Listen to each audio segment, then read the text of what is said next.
एक बार पुनः आपका मेरे YouTube चैनल में हार्दिक स्वागत। कक्षा 12 के छात्रों के लिए आज जो मैं पढ़ाने जा रहा हूँ वो है व्यतिकरण की शर्तें। प्रकाश के व्यतिकरण की जो शर्तें हैं, condition of interference of light wave. प्रकाश के तरंगों की जो व्यतिकरण की शर्तें होती हैं वो क्या है। तो बच्चों, मैंने आपको बताया था कि व्यतिकरण किससे कहते हैं कि जब समान आवृत्ति की और नियत कालांतर की दो तरंगें एक निश्चित दिशा में सीधी रेखा में जो है चलती हैं, तो तरंगें क्या होती हैं, इस प्रकार से चलती हैं कि तरंगों का क्या हो जाता है, तरंगों का जो है अध्यारोपण हो जाता है। ठीक है, अध्यारोपण मीन सुपरपोजिशन। तो सुपरपोजिशन के फलस्वरूप क्या होता है कि कहीं पर प्रकाश की तीव्रता ज्यादा और कहीं पर तीव्रता क्या हो जाती है, कम होती है। किसके कारण? तीव्रताओं के पुनर्वितरण के कारण। तो ये प्रकाश की ये जो घटना है वह घटना कहलाती है प्रकाश का व्यतिकरण। तो बच्चे, शर्तें क्या क्या होती हैं, प्रकाश के व्यतिकरण की शर्तें क्या क्या होती हैं। तो नंबर 1 शर्त, जो पहली शर्त है कि जो प्रकाश की जो तरंगें हैं उनकी आवृत्ति क्या होनी चाहिए, समान होनी चाहिए। हमने कहा व्यतिकरण के लिए 2 या 2 से अधिक तरंगें जब किसी माध्यम में चलती हैं और सरल रेखा में चलती हैं, ठीक है, तो हमेशा जो है जो व्यतिकरण है, व्यतिकरण के लिए पहली शर्त यह है कि जो तरंगे हैं, व्यतिकरणों में जो तरंगे हैं, जो प्रकाश तरंगे हैं, उन तरंगों की जो आवृत्ति होनी चाहिए वो समान होनी चाहिए। दूसरा, उनका जो कालांतर होना चाहिए, तरंगों का जो कालांतर होना चाहिए वो क्या होना चाहिए, नियत होना चाहिए। ठीक है, पहला तो जो है हमारा तरंगों की आवृत्ति समान होनी चाहिए। ठीक है बच्चों। दूसरा जो है नियत कालांतर होना चाहिए, नियत कालांतर, नियत कालांतर होना चाहिए। तरंगों का कालांतर क्या होना चाहिए, नियत होना चाहिए। अर्थात यदि कालांतर नियत नहीं होता, अन्यथा क्या होगा कि कहीं पर एक साथ जो प्रकाश की तीव्रताएं हैं वो ज्यादा और कभी क्या हो जाएगी, कम हो जाएगी।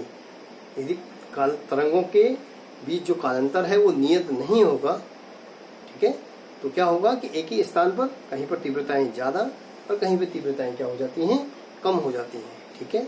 तीसरी चीज है कि जो प्रकाश जो तरंगें होती हैं वो सीधी रेखा में चलनी चाहिए, एक ही दिशा में और सरल रेखा में प्रकाश तरंगें चलनी चाहिए। ठीक है, तो ये तीसरी कंडीशन मैंने आपको बताई कि जो प्रकाश तरंग है वो प्रकाश तरंगें सीधी रेखा ऑब्लिक निश्चित दिशा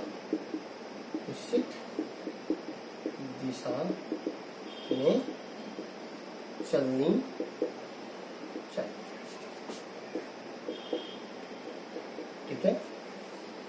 अगला है कि इन दोनों तरंगों के बीच जो दूरी है, तरंगों के बीच जो दूरी होगी, ठीक है, जो जहां पर हमें क्या होगा, जहां पे हमें फ्रिंजें प्राप्त होती हैं, दीप्त और अदीप्त फ्रिंजें प्राप्त होती हैं, तो दीप्त, संपोषी और विनाशी व्यतिकरण के लिए हमें जो दूरी होनी चाहिए वो दूरी होनी चाहिए beta is equal to D lambda upon D होनी चाहिए। ठीक है, अर्थात दो तरंगों के बीच जो दीप्त फ्रिंज और अदीप्त फ्रिंजों के बीच, मतलब जहां पे संपोषी प्राप्त हो रहा है, जहां पे विनाशी प्राप्त हो रहा है, तो दो क्रमशः विनाशी व्यतिकरणों के लिए, दो क्रमशः विनाशी व्यतिकरणों के लिए, या दो क्रमशः जो क्रमागत क्रमशः मीन्स दो क्रमागत विनाशी व्यतिकरण अथवा संपोषी व्यतिकरण, या हम कहेंगे अदीप्त फ्रिंज अथवा दीप्त फ्रिंजों के बीच की जो दूरी होगी वो दूरी होगी beta is equal to D lambda upon D. जहां पर दोनों स्रोतों के बीच, मैंने बताया था जो स्रोत होते हैं उन स्रोतों के बीच जो है जो डिस्टेंस होनी चाहिए S1 और S2, ठीक है, इनके बीच एक निश्चित दूरी डी क्या होना चाहिए, कम होना चाहिए। दूरी कम होगी तो यहाँ जो है, यहाँ से जो सोर्स का काम, मतलब इस सोर्स से इस सोर्स से, प्रकाश स्रोत से, ये पहला पड़ता था और ये दूसरा, ये y1 पड़ता था, ये क्या था, y2 था। ठीक है, तो जब पहले स्रोत से प्रकाश जो है किसी माध्यम में सरल रेखा में चलता है तो माध्यम के कण, क्योंकि कला क्या होती है, समान होती है, जहां पर क्या बनती है, तरंगाग्र बनती है, और तरंगाग्र का जो कण है S1 और S2 पर, प्रत्येक कण क्या करते हैं, स्रोत का कार्य करते हैं, जिससे जो है हमें तीसरे पर्दे पर, y3 पर्दे पर क्या दिखाई देती है, हमें प्राप्त होती है, फ्रिंचें प्राप्त होती हैं, कहीं पे दीप्त और कहीं पे अदीप्त फ्रिंचें प्राप्त होती हैं, कहीं पे दीप्त होती है और कहीं पे अदीप्त फ्रिंचें प्राप्त होती हैं। ये ब्राइट हो गया, ये क्या हो गया, डार्क, ब्राइट, डार्क, इस तरीके से क्रमागत हमें जो है बी हो गया, और इसी प्रकार से क्या हो गया, डी, डार्क प्राप्त होते हैं। ठीक है, इसके कारण तरंगाग्रों पे इस तरीके से जो तरंगाग्र आगे को बढ़ती हैं, ये तरंगाग्र गया और इस तरीके से, तो ठीक है। तो बोलने का मतलब है कि यहाँ पे कंडीशन है कि दो क्रमागत जो हमारे पास विनाशी व्यतिकरण है या संपूषी व्यतिकरण है या अदीप्त फ्रिंच है या दीप्त फ्रिंच है, उनके भी जो न्यूनतम दूरी होनी चाहिए, जी बहुत कम होना चाहिए स्रोत से। ठीक है, स्रोत से पर्दे के बीच की दूरी क्या हो, अधिक हो तो चलेगी, यदि डी क्या होना चाहिए, अधिक हो। ठीक है, दोनों स्रोतों के बीच क्या होना चाहिए, दोनों, इसको हम बोलेंगे दोनों स्रोतों के बीच न्यूनतम दूरी, दोनों स्रोतों के बीच न्यूनतम दूरी। ठीक है, दूसरा, स्रोत और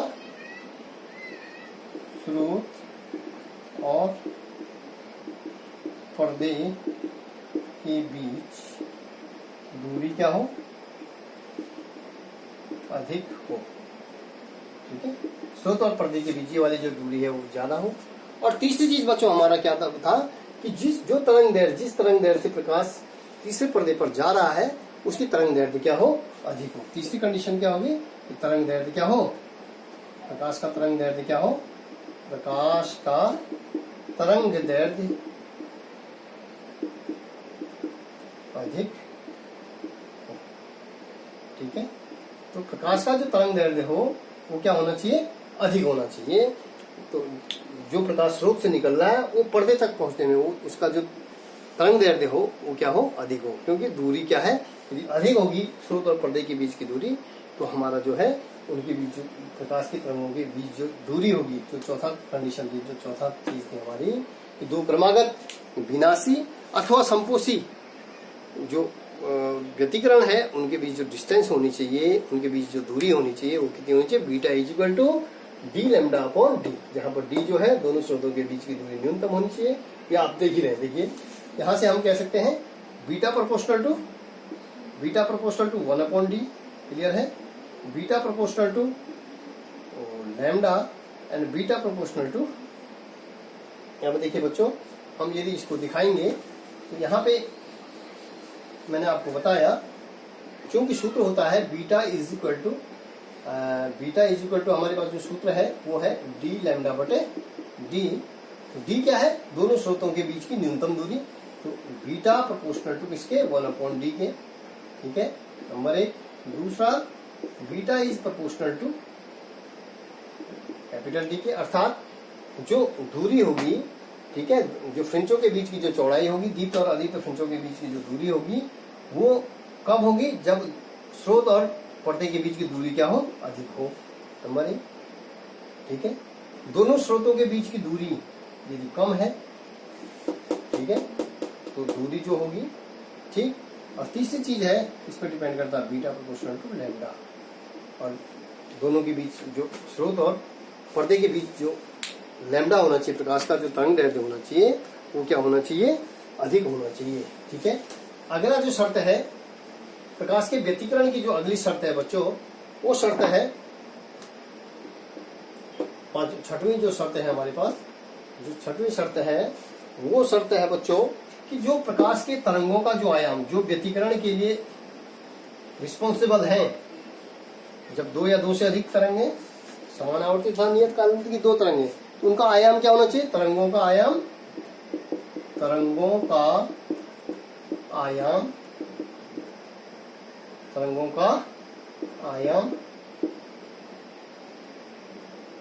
बराबर होना चाहिए। ठीक है, तरंगों का आयाम क्या होना चाहिए? बराबर होना चाहिए। यदि बराबर नहीं होगा तो क्या होगा? एक ही स्थान पर जो है मैं बता रहा हूं कि जहां पर तीव्रताएं क्या हो जाएंगी? ज्यादा और कम हो जाएंगी। ठीक है, कॉन्ट्रास्ट जो संपोषी और विनाशी के बीच जो तरंगों का जो प्रकाश के रंगों का जो कॉन्ट्रास्ट है वो नहीं हो पाएगा। तो कॉन्ट्रास्ट जो है कब हो पाएगा? एक अच्छा व्यतिकरण कब प्राप्त हो पाएगा हमें? अच्छा व्यतिकरण कब प्राप्त हो पाएगा जब दोनों का जो है, जहां पर अच्छा व्यतिकरण कब प्राप्त होगा कि जब हमें फ्रिंचें, जहां पर अदीप्त जो हमारे पास जो व्यतिकरण है, जो विनाशी व्यतिकरण है, वो अदीप्त जो फ्रिंच प्राप्त हो रही है वो काले रंग की प्राप्त हो रही है। अदीप्त फ्रिंच कैसे प्राप्त हो रही होगी? काले रंग का प्राप्त हो रहा हो, और जहां पर जो है उसका जो आयाम होगा वो क्या होगा? शून्य हो रहा होगा। ठीक है, इस तरीके से जब प्रकाश तरंगें इस तरीके से निकल रही हैं तो यहाँ पर जो है ये मैक्सिमम, ये मिनिमम, तो यहाँ पर जो जीरो पर, यहाँ पर हमें जो है व्यतिकरण कैसा, यहाँ पर जो है न्यूनतम जीरो पर, जीरो से है एक्स अक्ष, वाई अक्ष। जब जो है प्रकाश तरंगें इस तरीके से चल रही हैं तो यहाँ पर जो है हमें कहाँ पे मिनिमम जो आयाम होगा, वो जो हमें जो विनाशी व्यतिकरण प्राप्त हो रहा है, ठीक है, काली जो फ्रिंचें प्राप्त हो रही हैं, अदीप्त जो फ्रिंचें प्राप्त हो रही हैं, वो कहाँ पे प्राप्त हो रही हैं? जब आयाम क्या होगा? शून्य होगा। जब आयाम क्या होगा? शून्य होगा। इसी तरीके से आयाम जो है जब शून्य होगा, ये संपोषी हो गया और ये क्या हो गया? विनाशी हो गया। तो जब आयाम क्या हो? जीरो हो रहा होगा, जहां पर हमें काली फ्रिंचें क्या हो रही हैं? प्राप्त हो रही हैं। ठीक है, तो यहाँ पे जो है हमें अच्छा व्यतिकरण क्या होगा? प्राप्त हो पाएगा। और अच्छा व्यतिकरण प्राप्त होने के लिए हमारे पास तरंगों का आयाम क्या होना चाहिए? बराबर होना चाहिए। और यदि आयाम बराबर नहीं होगा तो एक ही स्थान पर तीव्रताएं अधिकतम और न्यूनतम प्राप्त होगी। ठीक है, तो बच्चों ये जो है ये शर्तें थी हमारी प्रकाश के व्यतिकरण की, प्रकाश की तरंगों के व्यतिकरण की हमारे पास शर्तें मैंने आपको बताया। प्रकाश की जो आवृत्ति है वो समान होनी चाहिए। प्रकाश के तरंगों का क्या होना चाहिए? प्रकाश के तरंगों का कालांतर नियत होना चाहिए, अन्यथा एक ही स्थान पर, एक ही बिंदु पर तीव्रता जो है अधिकतम तथा न्यूनतम होगी। इसी चीज मैंने आपको बताई कि प्रकाश जो है आयाम जो होना चाहिए वो क्या होना चाहिए? प्रकाश के तरंगों का आयाम बराबर होना चाहिए। ठीक है, और आयाम सूक्ष्म होगा। ठीक है, जहां पर तीव्रता क्या हो? कम होगी। तो इस तरीके से जो है, नहीं तो जो है एक ही स्थान पर हमें जो है तीव्रताएं क्या हो जाएंगी? ज्यादा कम हो जाएंगी। ठीक है, उसके बाद मैंने कहा था कि दोनों फ्रिंचों के बीच, दीप्त और अदीप्त है, दो क्रमागत अदीप्त अथवा दीप्त फ्रिंचों के बीच, या दो क्रमागत संपोषी अथवा विनाशी व्यतिकरण के बीच जो दूरी होगी वो बीटा बराबर क्या बताया था? Beta is equal to D lambda बटे डी। ठीक है, इसमें मैंने कंडीशन बताई थी कि स्रोतों के बीच दूरी क्या होनी चाहिए? न्यूनतम होनी चाहिए। स्रोत जो होंगे उन दोनों स्रोतों के बीच दूरी न्यूनतम होगी। ठीक है, और जो विड्थ होती है, मतलब फ्रिंचों की जो विड्थ है, विड्थ दूरी फ्रिंचों के बीच, मतलब जो अदीप्त फ्रिंचें हैं, दो क्रमागत अदीप्त फ्रिंचें, दो क्रमागत दीप्त फ्रिंचें, दो क्रमागत संपोषी व्यतिकरण अथवा विनाशी व्यतिकरण के बीच डिस्टेंस इतनी होनी चाहिए। ठीक है, तो अगला जो है, अगला जो हमारे पास जो व्यवहारिक जीवन में जो प्रकाश के तरंगों के व्यतिकरण के जो एग्जाम्पल है हमारे पास है बच्चों, वो है हमारे पास दैनिक जीवन में प्रकाश के व्यतिकरण के उदाहरण। दैनिक जीवन में प्रकाश के व्यतिकरण के, दैनिक जीवन में प्रकाश के व्यतिकरण के कुछ उदाहरण।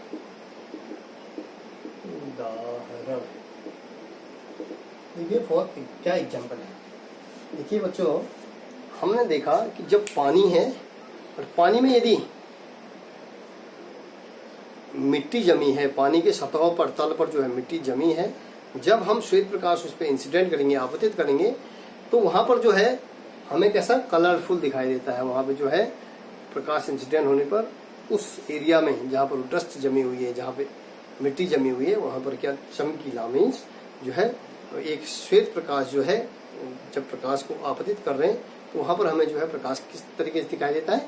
कलरफुल दिखाई देता है। तो वो कंडीशन क्या कहलाती है? प्रकाश का व्यतिकरण। ठीक है, या पानी में यदि हम क्या होगी?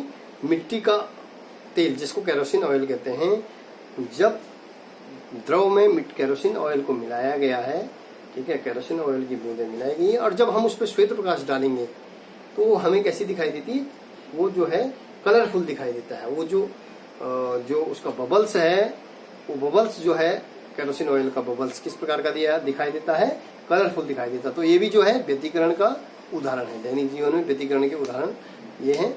अब उसमें क्या होता है बच्चों, उसमें जो फिल्म, माना कोई भी फिल्म है और उस फिल्म में यदि प्रकाश, आपतित प्रकाश पड़ रहा है, ठीक है, तो आपतित प्रकाश पड़ने पर वो आयाम क्या हो जाता है, जब आपतित प्रकाश उस फिल्म पर, जहां पर इस प्रकार की फिल्में हैं, पतली फिल्म पर पड़ता है, तो वहां पर जो है आयाम क्या हो जाता है, आयाम में विभाजन होता है, जिससे हमें क्या होती है, कला संबद्ध तरंगें क्या होती हैं, प्राप्त होती हैं, ठीक है। और जिसके फलस्वरूप क्या होता है, कला संबद्ध तरंगों के कारण हमें जो है संपोषी अथवा विनाशी व्यतिकरण प्राप्त होता है। तो बच्चों यहाँ पर इस तरीके से, मैं इसको आपको फॉर एग्जाम्पल दिखाता हूँ कि हमें फिल्में किस तरीके से दिखती है।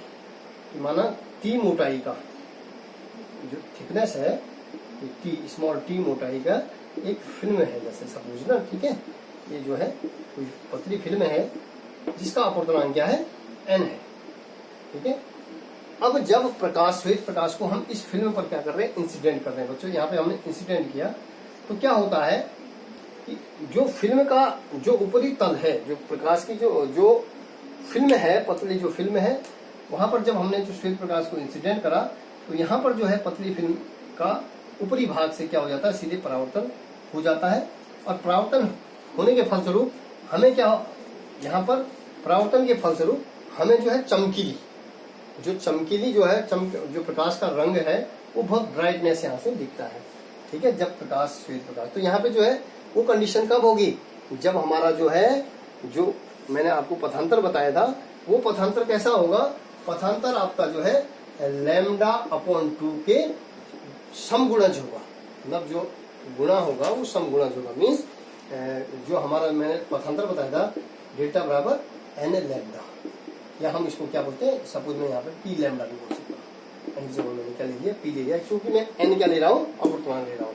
तो मतलब जहां पर लैम्डा क्या होगा, समगुणज होगा, लैम्डा क्या होगा, समगुणज होगा, लैम्डा 2 लैम्डा, ठीक है, 4 लैम्डा, 6 लैम्डा, इस तरीके से।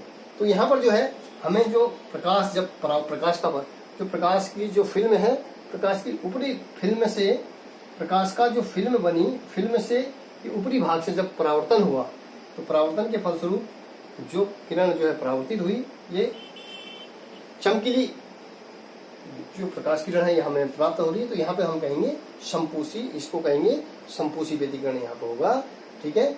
और दूसरी कंडीशन क्या होती है बच्चों, कि दूसरी जो प्रकाश की किरण इस तरीके से गई, एक तो ऊपरी होगी, और दूसरा जो है यहाँ पे, ठीक है, दूसरी जो प्रकाश किरण हमारी गई, दूसरी प्रकाश किरण इस तरीके से देखिए, एक तो सीधे हमारी जो है, एक तो सीधे क्या होगी, एक तो सीधे जो है ऊपरी भाग से परावर्तित होगी। अब यही प्रकाश किरण जब नीचे गई, तो इसका क्या हो गया, अपवर्तन हो गया, इसका क्या हो गया, अपवर्तन हुआ, ठीक है, इसका जो अपवर्तन हुआ, और अपवर्तन के फलस्वरूप इसका जो है यहाँ पर आई, और फिर ये जो है इसका जो है परावर्तन इस तरीके से हो गया, इसका परावर्तन इस तरीके से हो गया,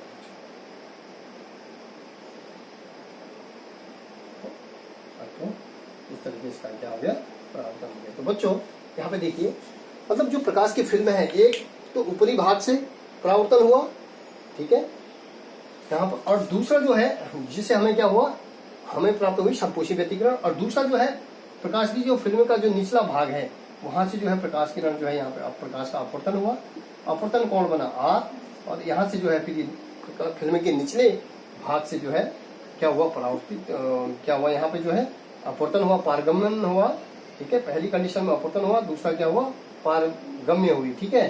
तो यहाँ पर जो है प्रकाश किरण फिर जो है अपवर्तन के फलस्वरूप जो है यहाँ पर फिर परावर्तन हुआ, ठीक है, परावर्तन के फलस्वरूप जो है इस तरीके से हमारा फिल्म बनी, ठीक है। तो यहाँ पर जो पथांतर होगा, वो पथांतर बच्चों मैं आपको बताता हूँ। पथांतर यहाँ पर विनाशी व्यतिकरण कब होगा, विनाशी व्यतिकरण कब प्राप्त हो रहा है, जब λ/2 का जो गुणज होगा वो विषम गुणज होगा। λ/2 का जो गुणज क्या होगा, विषम, मतलब λ/2, 3 λ/2, 5 लैम्डा बाई 2 हमें, मैंने आपको बताया है कि जो विनाशी व्यतिकरण है वो कहाँ प्राप्त होगा, कब प्राप्त होगा, जब हमारा जो है लैम्डा बाई 2 का क्या होगा, विषम गुणन। लैम्डा बाई 2 किसके होगा, विषम गुणन होगा। ठीक है, तो जो पथांतर हो गया बच्चों, डेल्टा बराबर कॉस लैम्डा बराबर 2n, लैम्डा बराबर हमारे पास जो आ गया वो आ गया बच्चों 2n t cos r minus 1/2। ठीक है, 2n t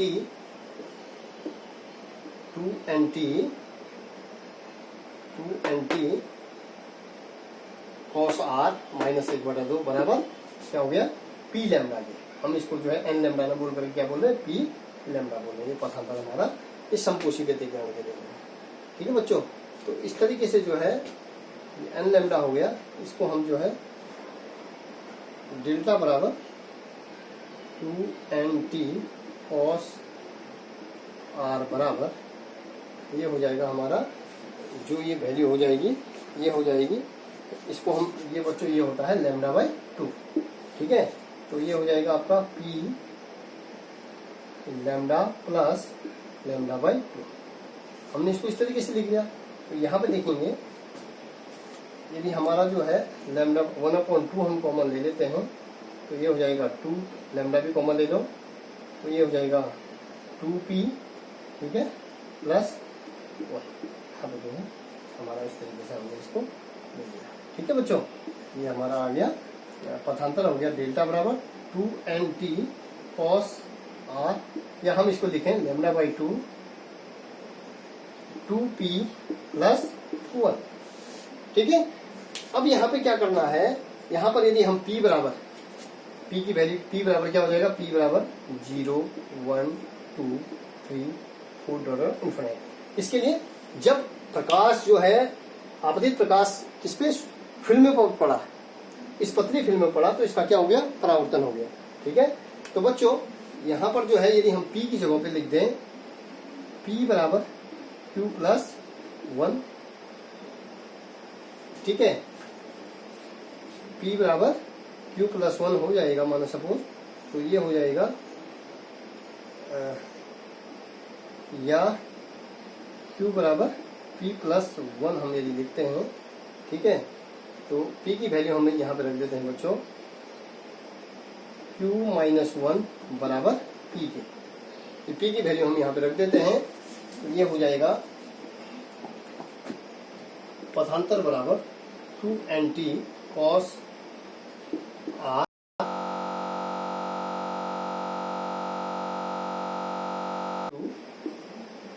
2।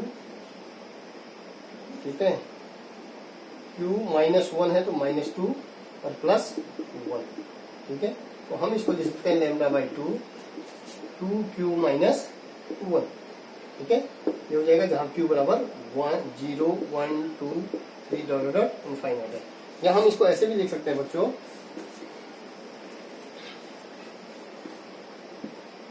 यदि हम इसको पथांतर हमारा हो जाएगा 2nt कॉस r बराबर लैम्डा बाई 2 2p माइनस 1। इसको ऐसे लें, p बराबर 1 0 1 2 3 डॉट इनफाइनाइट, हमने ये लिख दिया। ठीक है, तो ये हमारा जो है उच्चिष्ट के लिए प्राप्त होगा। परावर्तन के लिए जो परावर्तित जो किरण हुई, जो पहला जो फिल्म से जो प्रकाश का किरण का जो परावर्तन हुआ, फिल्म से, फिल्म के ऊपरी सिरे से परावर्तित प्रकाश की किरण, परावर्तित प्रकाश की किरण अर्थात उच्चिष्ट,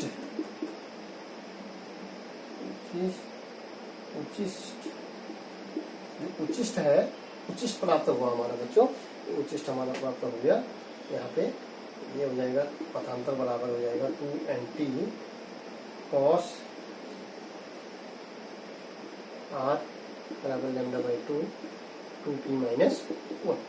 यहाँ पर जो है p बराबर 0 1 2 3 इनफाइनाइट। ठीक है। अब निम्निष्ट के लिए जो है, निम्निष्ट के लिए किस प्रकार से होगा? परावर्तित प्रकाश के लिए जो निम्निष्ट, परावर्तित प्रकाश के लिए जो निम्निष्ट प्राप्त हो रहा है, वो निम्निष्ट किस तरीके से प्राप्त हो रहा है? परावर्तित प्रकाश के लिए निम्निष्ट निम्निष्ट जो होगा, उच्चिष्ट निम्निष्ट प्राप्त होगा। निम्निष्ट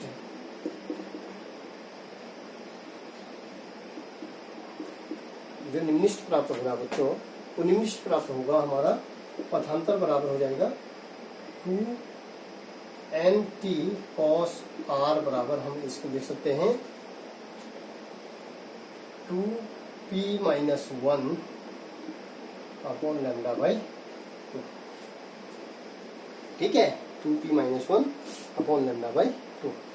इसके लिए जो है ये हो गया, यहाँ पर जो है हमारे पास जो है p बराबर है 1 2 3 इनफाइनाइट।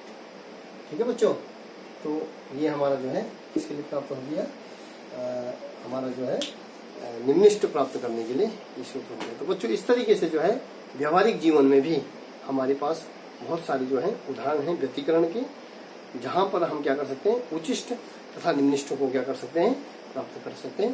धन्यवाद।